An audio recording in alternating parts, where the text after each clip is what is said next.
So here's our second example. Here's the graph of f of x. We want to sketch the graph of y plus 4 equals f of 1/2 x plus 1. So the first thing we're going to do is we're going to write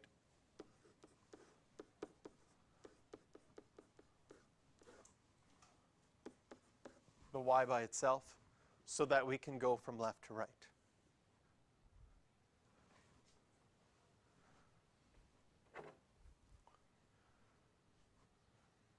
We're going to label this with the ideas, and then we're going to label it with what's going to happen so that we can think about our special note as well.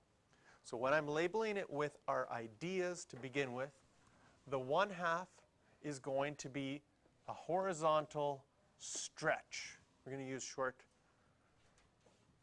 Why is it a horizontal stretch? Because you're going to multiply x by 2. The plus 1 is going to be a horizontal translation, and the minus 4 is going to be a vertical translation.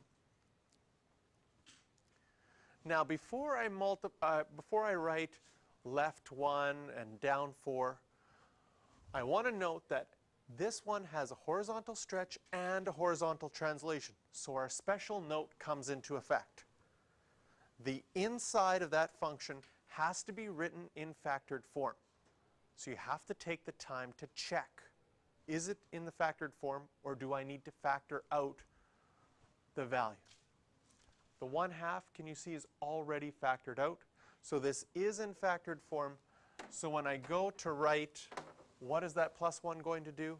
It's actually going to move it left 1, and then that's going to be down 4. If it wasn't in factored form, it wouldn't be 1 to the left. You'd have to factor it first to find out what it would be. So if this same one was given to us in non-factored form, the equation would have looked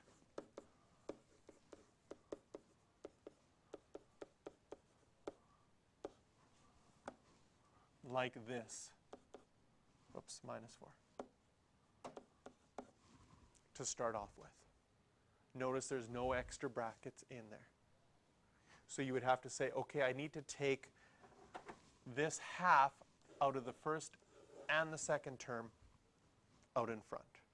And then you would put it here, and then you'd say, well, that would leave me with an x. And a half times what is a half? A half times 1 would be a half. And so you would take the extra time from this to put it in this form. So now that we have that, we can go and sketch the new graph. We're going to take some original points from this graph. So the ones they've given us are 2, 0.5 and negative 2, 0.5. Whenever we have a graph with asymptotes, and this graph has an original asymptote at x equals 0 and one at y equals 0, we are also going to look at what happens to those asymptotes.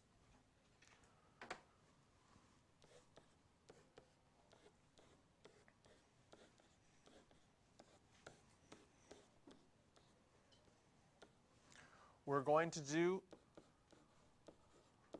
all of our stretches first, and then our translations second.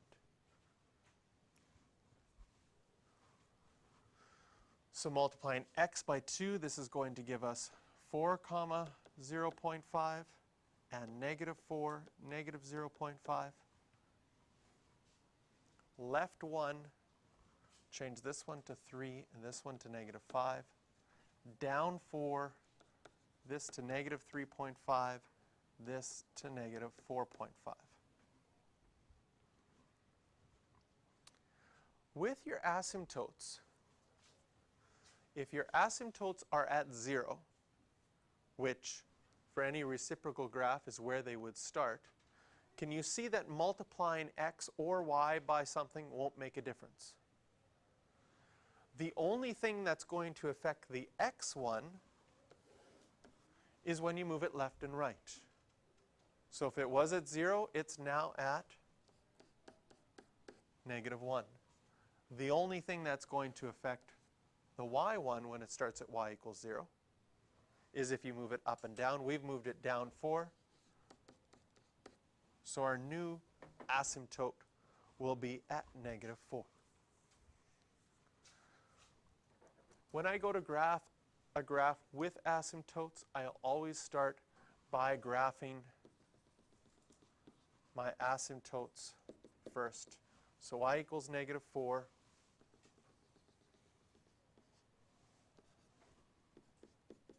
And x equals 1. Then we can plug our points in.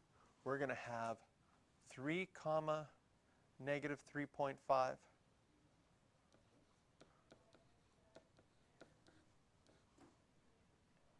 And -5 comma, -4.5. Once you have your points and your sections, you can draw it towards the asymptotes.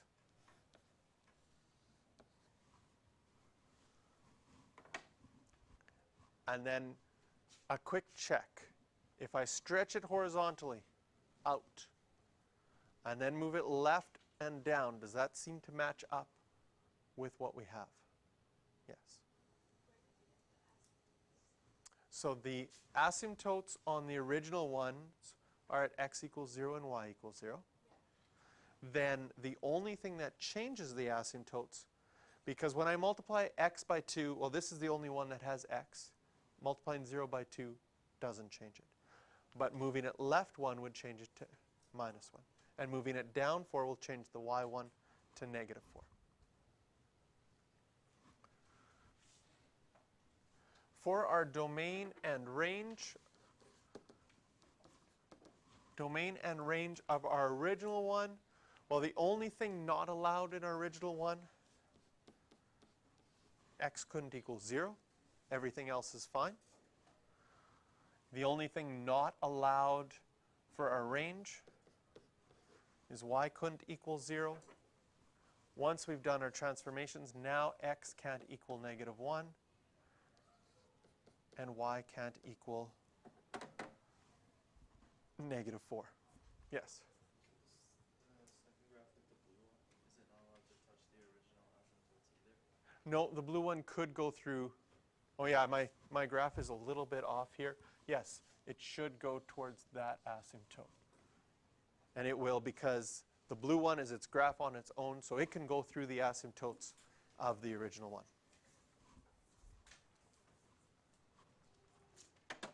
All right. There was a sponsor for your homework on this question. You have to do questions 7 and 11.